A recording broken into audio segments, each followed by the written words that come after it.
8 तास शेतकऱ्यांना वीज द्यायची, ग्रामीण भागात आणि पूर्ण महाराष्ट्राला वीज द्यायचा निर्णय झालेला आणि मग तो बदलून एक पत्रक काढलं काही दिवसापूर्वी आणि 8चं 6 तास, तेव्हा पण शेतकऱ्यांनी बिचारे सहन केलं. ते 6 तासाचं 4 केलं, तेव्हा पण आमच्या शेतकऱ्यांनी सहन केलं. किती सहनशीलतेचा अंत बघणार आहात? काल 2 दिवसापासून फक्त 2 तास वीज त्या शेतकऱ्यांना त्या ठिकाणी भेटत आहे. सिंगल फेज नाहीच आहे, 3 फेज पण नाहीये. 2 तास कसे बसे तरी, आणि ते पण कधी 4 ते 6 वेळ सांगितला जातो सकाळी 8:30चा.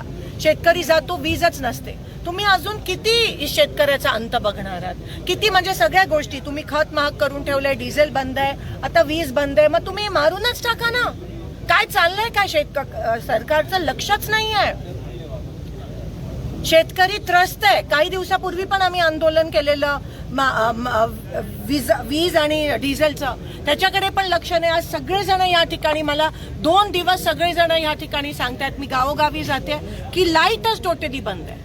पिकं जळले तर शेतकऱ्याचं अस्तित्वच राहणार नाही त्या ठिकाणी, आणि येऊन जाऊन शेतकऱ्यांवरच सगळं ढकलतात. असं नाहीये की सोलापुरात ही परिस्थिती पहिल्यांदा उद्भवली आहे, आधी पण उद्भवलेली. मग सरकारने याचं नियोजन का नाही केलं?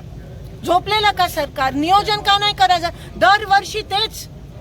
पेरणी टायमाला डिझेल पण मिळणार नाही, पेरणी टायमाला डिझेल नाही मिळणार, मशागत कसं करणार? आता पेरणी करायचं हे काय चालवलंय काय? कोणासाठी हे सरकार चालू आहे? आणि एवढा वाईट परिस्थिती आहे आज ग्रामीण भागात वीज नसल्यामुळे.